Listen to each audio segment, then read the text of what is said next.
Mesdames et messieurs, bonsoir. Bienvenue dans ce journal de la campagne électorale à son 12e jour. Un journal toujours placé sous le contrôle et la supervision du CNRA, le Conseil national de régulation de l'audiovisuel, dont je vous fais d'ailleurs lecture de son communiqué avant d'entamer cette première tranche de ce journal. Le communiqué du CNRA, le Conseil national de régulation de l'audiovisuel, constate que dans certaines fiches de montage remplies et signées par les mandataires, les prénoms et noms des intervenants ou orateurs ne sont pas identiques à ceux figurant sur les listes officielles des candidats. Le Conseil national de régulation de l'audiovisuel rappelle que selon la réglementation, le temps d'antenne quotidien des listes de candidats est utilisé personnellement par les candidats investis sur les listes. En conséquence, l'organe de régulation appelle les mandataires à s'assurer de bien écrire les prénoms et noms des intervenants ou orateurs sous peine, pour les listes concernées, de voir le Conseil s'opposer à la diffusion des messages des personnes dont l'identité mentionnée dans les fiches de montage est différente de celle figurant sur les listes officielles. C'était le communiqué du CNRA. Et pour débuter cette première tranche, nous allons voir maintenant les activités de la coalition Art Sénégal. Elle était à Saint-Louis et Richard Toll. Face aux militants se sont exprimés Awa Ndiaye, Ndeye Sène, Moussa Diop et Thierno Alassane Sall, tête de liste nationale de Art Sénégal.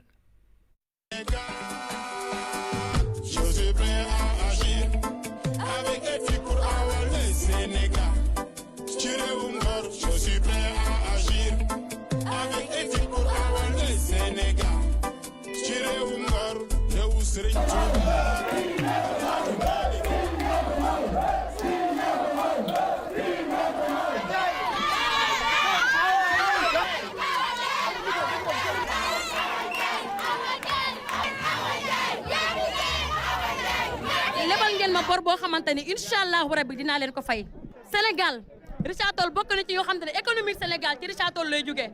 muy les problèmes fonciers muy la compagnie sucrière muy ndox bi donc loolu nag war na tax waa Richard Toll bu ñu teyle seen dëkk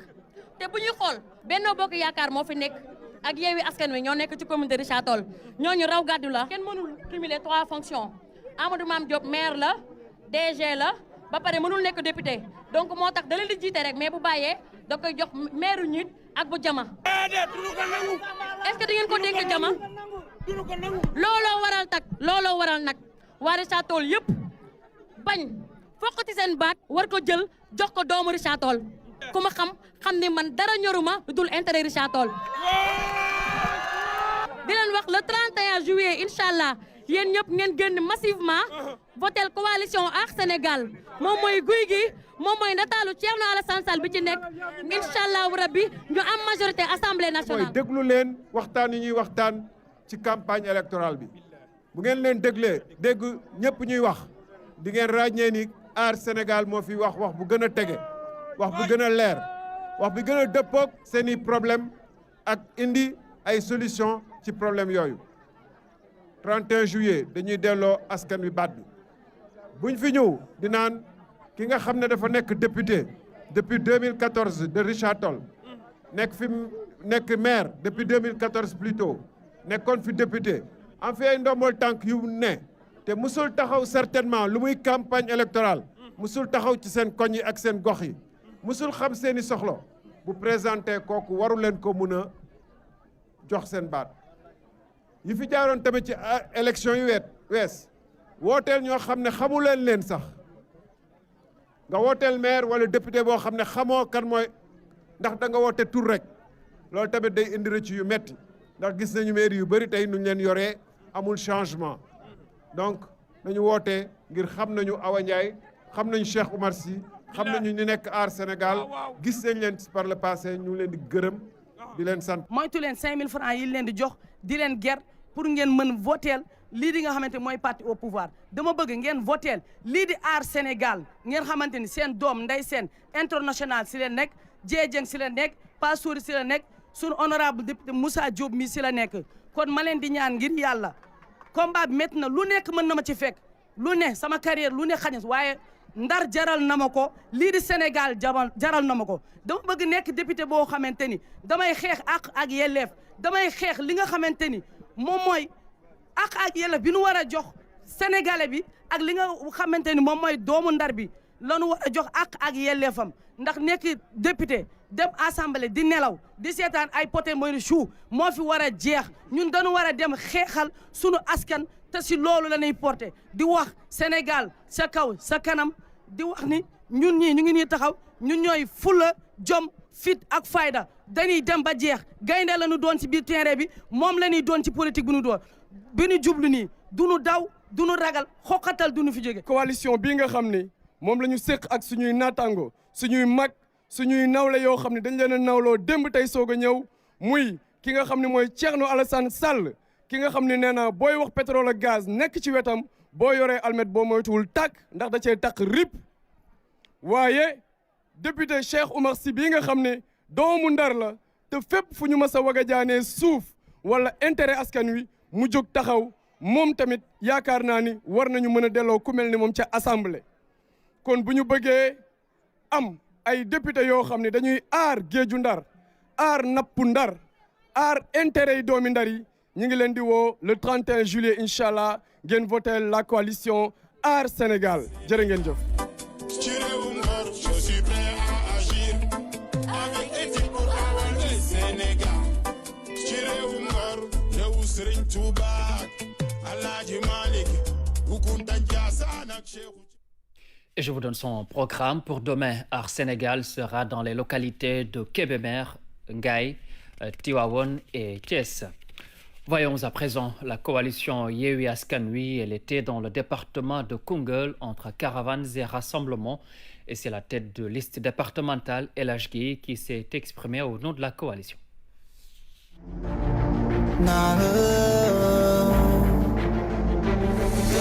tëralin bu bees yi aar suñuy constitution la paix civile au Sénégal Yewwi mooy sa mission Yewwi Askan Wi injustice lay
ñu ngi nuyu conférence des leaders jël nuyu bi di ko teg ci président Khalifa Sall di nuyu ñëpp ñoo xam ne bokk nañ ci délégation bi di wax ne am nañ mbégte lool bu ñu leen recevoir fii ci Koungheul département Koungheul nag nekk département boo xam ne élection yi passé dafa nekkoon ci loxoy tas yaakaar waaye dañ koy jël jox ko Yewwi Askan Wi ndax waa département Koungheul sonn nañu ñu leen di imposer des leaders yoo xam ne am nañ plus de 83 ans dafa doy ndaw ñi fippu dafa doy ndaw ñi fippu waaye dafa doy ñu wóolu la conférence des leaders gunge leen ba Assemblée nationale di wax ne li xew ci département de Koungheul dafa war a yee bépp doomu Koungheul département boo xam ne biñ ko defee département ba léegi amul benn infrastructure boo xam ne gouvernement def na ko du préfecture du inspection du loo xamante ni ay infrastructure yu jëmmal département la waaye nag boo duggee ci département bi amul benn yoon bu baax Touba Alimben ñi ngi jooy yoon Lour ñi ngi jooy yoon Ribo ñi ngi jooy yoon Arafat ñi ngi jooy yoon Saly ñi ngi jooy yoon Ida Mouride ñi ngi jooy yoon amuñu fuñ jaar loolu war naa tax yéen waa département de Koungheul ngeen engagé wu voter massivement la coalition Yewwi Askan Wi suñuy tawat dañ koy dénk coalition Yewwi Askan Wi yóbbu ko assemblée nationale pour mu fajal ñu ko surtout bu ñu gisee suñ mbokk baykat yi tey ñu boole leen ak opérateur économique boo xam ne candidat la mu exploité leen de façon très misérable baykat yi amuñu jiw engrais bi cher dund bi cher litre diwlin 1600 kilo ceeb 400 saako engrais 23000 dafa doy Yewwi Askan Wi dafa taxaw pour yeewi leen donc nañu voter massivement la liste Yewwi Askan Wi au soir du 30 juillet 2023.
Suñuy constitution la paix civile au Sénégal Yewwi mooy sa mission Yewwi Askan Wi injustice lay.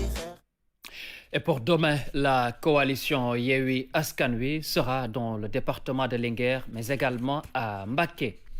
Troisième ce soir dans cette première tranche, la coalition Les Serviteurs MPR. Ils se sont rendus hier à Yeumbeul et Pikine entre caravanes et visites de proximité. Et nous allons suivre Pape Djibril Fall, tête de liste nationale de la coalition. jërëjëf mbokku Sénégal ni ngeen koy gisee fan yi yëpp ci biir campagne bi ni ñuy àndee ak yéen di dem ci ay barab yu fasantikoo ci biir réew bi ndax niñ koy waxee jamono bu ci nekk loo xam Samba rek Samba gën laa xam boppam. élection nag du ay caaxaan du ay tappale yaakaar ju mag moom moo ci yëkkatiku yaakaar jooju nag ñi nga xamante ni ñoom ñooy dëkk tàllal seen loxo di laaj di dagaan baatu askan wi dañu am obligation farata la ci ñoom wareef la ci ñoom ngir yaakaar jooju ñu dëggal ko bañ koo tas. yëmbal ba la ñu jógee 3 siècles la yëmbal am benn tali la ñu am te yëmbal nekk dëkku leer ni ngeen ko gisee nekk dëkku xam-xam nekk ay dëkku borom xam-xam suñ ci tuddee nekk 3e capitale bu Layeen. ñu sant bu baax kilifa yi nga xamante ni yëpp tijjil nañu seen i bunt déglu nañ ñu dégtal nañu tamit li nga xamante ni moom mooy yóbbal bi te loolu la ñuy ñaan képp koo xamante ni jóg nga ngir taxawal Sénégal yóbbante boobu boo eggee bul ko fàtte ndax ndaw da koy mat honorabilité bi dugg assemblée nationale taxul nga tudd honorable li la fa yóbbu tant que defuloo ko mënoo nekk honorable fa ñu jaar ba fii ñu agsi muy caaroo yeeg yëpp dajeeg ndaw ñi li ñuy mag ñëpp di wax mooy kër yi retraité yi ñoo ko yor te retraité kursam waroon na koo doy ak transmettre li nga xamante ni jottali li nga xam moom moo nekk ci moom léegi retraité boobu day jóg dem di wuti dépense am na fu ñoo xamante ni luñ ñu wax mooy léegi benn cin la ñuy taal par jour ndax njëg yi cher na lépp cher na te lépp am nañ ko ba pare ñàkk lépp loolu nag mënatul wéy loolu moo ñu yëkkati loolu moo tax mënatuñu nelaw loolu moo tax ñuy jël suñu guddi ak seeni bëccëg ngir taxaw ci te nit ki bu lekkul ba suur naanul ba màndi amul kaaraange waaw kon lan moo taxoon ñu boole suñuy doole mutualiser les efforts pour vivre en société loolu nag assemblée nationale def ci am rôle bu mag bu mu ci war a jouer ci contrôle de l'action de l'exécutif ak évaluation des politiques publiques fii bu xiinee nit ñi seen xel dem na génn bi day jafe dugg bi day jafe parce que le service public du transport tamit nekk fi une réalité te loolu yëpp ay jafe-jafe la les jeunes diplômés sont là mënuñu am liggéey ñi am métier la ñuy liggéey mënuñ ci am dara ndaxte dëkk bi métti na métit bi foo ko takk weesu na ko moo tax bu ñu accès li ñuy gën a intéressé mooy ñu dégg askan wi seeni jàmbat déglu leen nga xamante ni dinañ xamal nguuru Sénégal ak député Sénégal ne leen seen taxawaay bi ngeen waroon def defu leen ko waaye ngir loolu gën a mën a am solo il faut que ñu déglu askan bi tamit ndax loo xam Samba gën laa xam boppam donte coono yi ngeen di dund moom la ñuy dund. ñëpp a jaaxle xale yii di jàng tey boo amee diplôme doo am foo liggéeyee soo amee métier doo am foo ko expérimenter donc loolu c'est le mal du Sénégal actuellement. leneen li nag mooy dundin bi waaw boo ñëwee ci quartier yu mel nii xam nga bu nawet amee bu tawee am physionomie bi yëpp day soppeeku waaw physionomie bi yëpp day soppeeku loolu nag ngeen dégtal ñu ko ñun ñu dégg ko mu génnee ci yéen ñëw ci ñun mu des ci sunu dënn des ci sunu xel ak sunu xol ñu yóbbaale ko suñ demee nag foofu taxawal leen fa waaye duñ ci yem waaye dañuy dellu si di xool ndax ñoom la ñu waxante woon ak askan wi ñoo ngi koy def wala defuñu ko lii moo yëkkati assemblée nationale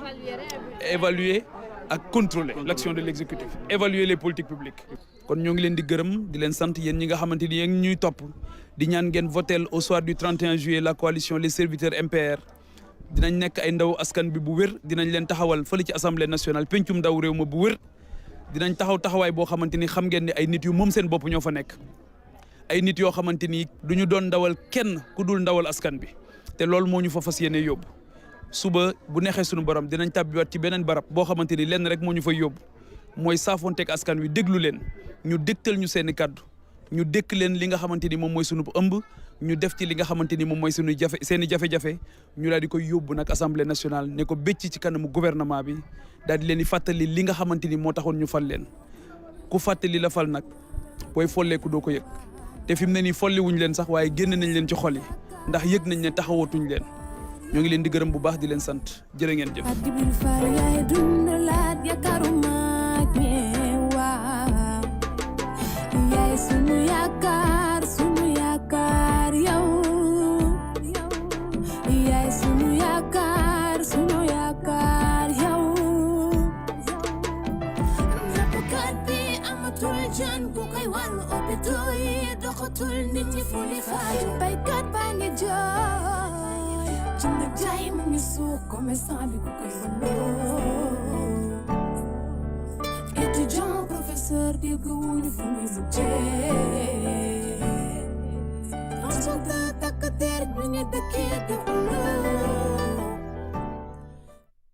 Et pour le programme demain, la coalition Les Serviteurs MPR seront à Thiès. Et pour terminer cette première tranche, je vous invite à regarder la coalition Buntubi qui s'est rendue hier à Guédiawaye et à Keur Massar. Moustapha Gueye et Moulay Camara, tous deux investis sur la liste nationale, ont fait leur déclaration.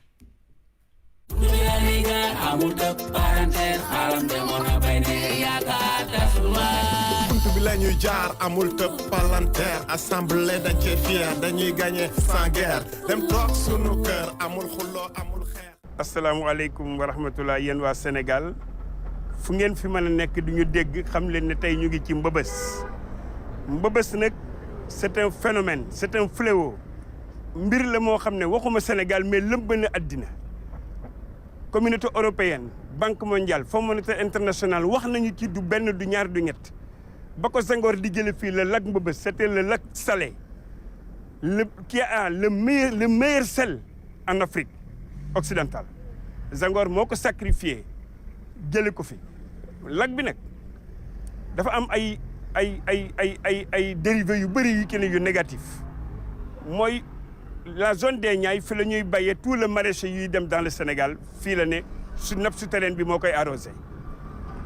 kon ñun war nañu fexe nu ñu def ba ñii fi ne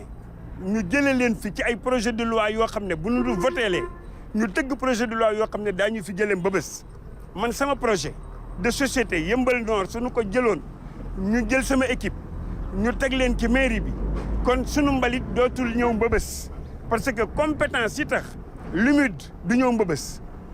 le plastique du ñëw Mbëbës le carton du ñëw Mbëbës le fer et le verre du ñëw Mbëbës l'humidité am na fu ñu koy def pour mu nekk fumier du compost loolu bu ñu ko defee dans tous les arrondissements du Sénégal Mbëbës va être éradiqué sans grand problème mais politique yi ñoo nanguwul mu am ndax c'est de l'ordure c'est de l'ordure le plastique coûte des milliers de dollars après avoir été recyclé le carton coûte des milliers de centaines de dollars ou d'euros ou de francs quand elle vient être recyclée. Les câbles électriques, c'est la même chose. Donc, nous qui habitons cette cité, qui habitons ce département, nous devons nous sacrifier corps et âme pour que nous puissions gagner le département. Si nous gagnons avec une majorité, bu ëllëgee département Sénégal yëpp def nii ñu def pour jële fi lu mel ni Mbëbës ñu jële ko ci yeneen dëkk yi li mu nuy jural mooy Sénégal dina am paisibilité ci dundinam dina am paisibilité ci infrastructure am dina ko am aussi li gën a am solo mooy ci industrialisation d'une économie te industrialisation économie bi Mbëbës suñu ko fi jëlee plastique bi fa muy dem lu mel ni Sympa day dundaat lu mel ni Soseplace day dundaat suñu fi jëlee yeneen yi nga xam ne mooy carton bi ak yooyu day defaat loo xam ne day tax Sénégal dundam gën a yomb te it fii Mbëbës li may wax rek mooy boo demee ba Fongolemi suuf si ndox mi boo ko gasee problème la Mbëbës moo ko créé. dégg naa dañuy maye ay teen ay puisard ñu di ko def ci buntu kër yi mais toutes les maladies yi ngay gis ci sous région bi puisard yooyu ñoo ko indi ndax ndoxu Mbëbës la ñuy puiser. ñu di ci fóot suñuy yére te lu ñu ci def les détergents nécessaires ñu di ko sol mu di ñu andil ay wokkatu di ñu andil des problèmes dermatologiques yu ñu xamul fu ñu koy fajee. donc Mbëbës li mu nu def mënuñu ko wax mais Mbëbës defuñu ko Mbëbës dex la woon Mbëbës ay tool la woon yu délimité wu jóge Malika ba romb Kër Massar mais politique yi nga xam ne ñoo fi nekkoon depuis Senghor Abdou Diouf jóge fi Abdoulaye Wade di ñëw. kii fi nekk tey ak ñi koy topp su fekkee bàyyiwuñu xel sénégalais yi Mbëbës du fi mës a jóg donc sénégalais yi nañu bàyyi xel seen bopp pour jële fi ñi fi ne pour Mbëbës mën fay jóg ak yeneen yu mel ni Mbëbës jóg fi asalaamaaleykum wa rahmatullahi wa barakatuhu. Aujourd'hui, il est véritablement déplorable de constater que les politiques publiques en matière de développement dans ce pays-là ont lamentablement échoué, surtout au niveau de la banlieue. Raison pour laquelle Buntu bi en tant que coalition citoyenne au niveau de la banlieue est en train de déployer des moyens, des motopompes avec ces hommes, ces femmes, pour vraiment soulager les populations de la banlieue.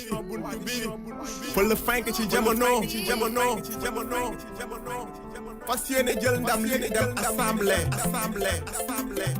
lii la ñu wax xaat ay ca ñu dem amul dëpp parentel xaram demoon na bay ne yaakaar tasuwaay ci buntu bi la ñuy jaar amul dëpp parentel xaram demoon na bay ne yaakaar tasuwaay ci buntu bi la ñuy jaar amul dëpp parentel xaram demoon na bay ne yaakaar tasuwaay. C'était la coalition Buntubi qui est attendue demain à Touba, Tivaouane et Dakar. Et je vous refais lecture de ce communiqué du CNRA. Communiqué du CNRA, le Conseil national de régulation de l'audiovisuel constate que dans certaines fiches de montage remplies et signées par les mandataires, les prénoms et noms des intervenants ou orateurs ne sont pas identiques à ceux figurant sur les listes officielles des candidats. Le CNRA rappelle que selon la réglementation, le temps d'antenne quotidien des listes de candidats est utilisé personnellement par les candidats investis sur les listes.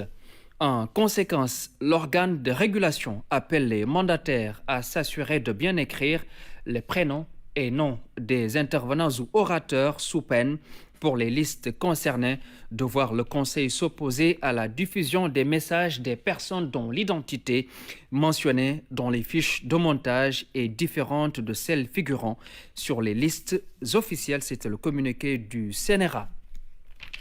Mesdames et messieurs, c'est la fin de cette première tranche du journal de la campagne électorale, toujours placée sous le contrôle et la supervision du Conseil national de régulation de l'audiovisuel. Je vous retrouve à 20h40 avec les coalitions Natangué Askan Wi, Bokk Gis Gis Liggéey, Benno Bokk Yaakaar et la grande coalition Wallu Sénégal. Merci et à tout à l'heure.